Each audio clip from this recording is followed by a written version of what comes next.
Our youngest has been admiring these Ostheimer castle type sets, so I thought I'd build something kind of inspired by that. I'm just using spruce for this so it's not so heavy and doesn't dig up the floor. And so just by gluing three pieces together, I can get an octagon. And then for the front, this will be kind of the door for the tower, like this, so they can go in and out.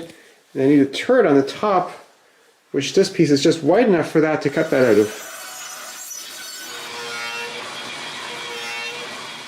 And now laying out some semicircles to make the battlements that go on top of the turret.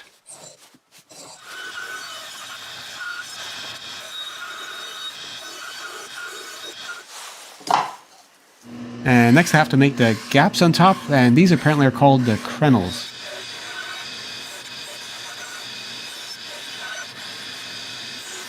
And clean that up and round the corners on the sander.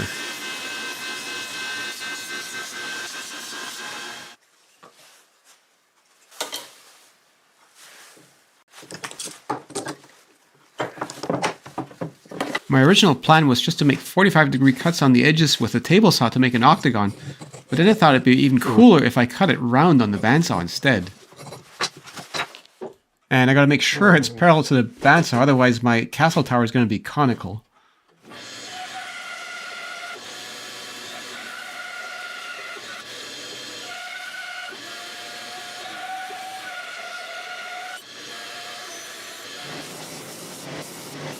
And I might as well cut the inside of the tower around as well, so there's going to be a bit more room in there. And with the inside cuts made, I can now glue a piece in there to make it a full round.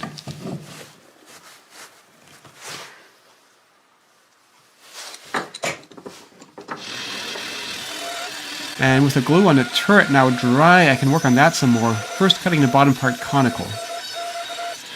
And then smoothing that on the sander, which also adds a little bit of retroactive precision.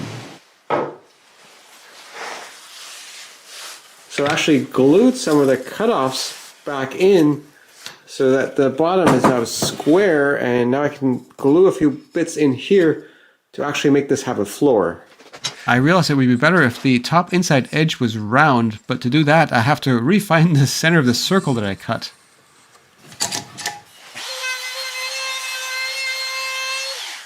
And now this fits in any orientation, and now I can just glue that to the bottom of the turret to hold it in place.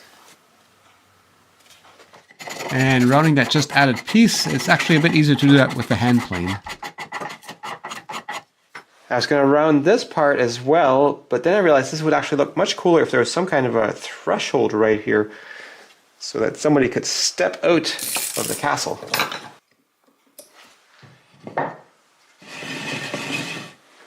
Looks like I should have made that door a little bit taller, and here comes the dragon. The other thing our youngest has been keen on is some kind of castle gate that goes up and down. And this is the tower, Ostheimer Tower, that mine was inspired by. I think mine is way better just being bigger. I'm just going to start by gluing together some kind of a grid for the gate. And the glue on that gate got surprisingly firm, surprisingly quick.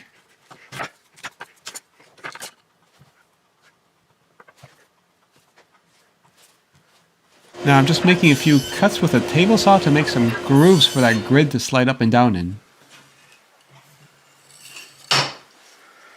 And now I gotta join that cross piece in there somehow. And for that I'm going to use a dowel jig that I've been experimenting with. I'll probably make a video about that at some point in the future.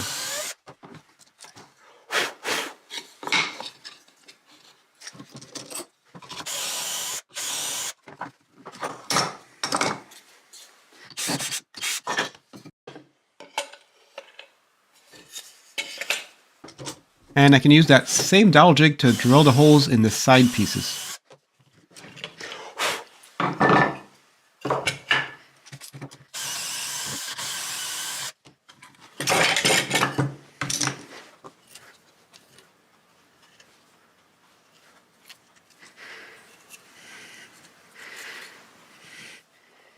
It's kind of satisfying to put this thing together with some proper joinery.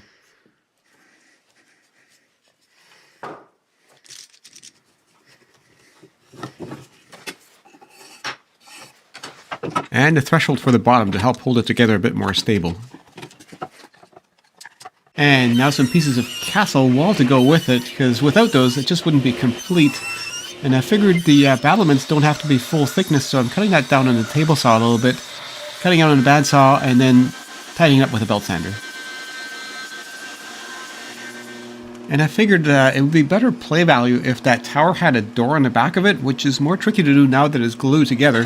So I'm starting by drilling a hole for the top of the door, but not all the way through because that would make a mess when it breaks through. And 2 more holes for turning around with a jigsaw, and then just cutting that out. And then cleaning up those cuts with German chip carving knives. It's one of my favorite types of carving knives. And now the dragon can tackle the knight from behind.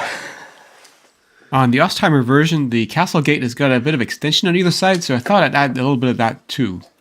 And I'm not sure I can trust the glue the way the threshold is attached, so I'm just putting a few screws in there. Now, in the Ostheimer version, there's a little winch for winching this thing up and down, but the string and all that, I think that's just asking for trouble. So I came up with this contraption here. That goes on here like so. And now when you lift the gate, it can lock up and then you can release it. And I made the bottom rung of this gate a little bit wider so it gets caught on the release thing. So this thing is captive, because otherwise I know our kids would just lose this part here. So now the knight can use the princess to lure the dragon in here, and then just push the button and the dragon is caught. Real smart knight. I'm sure the princess will love you. Yo, idiot!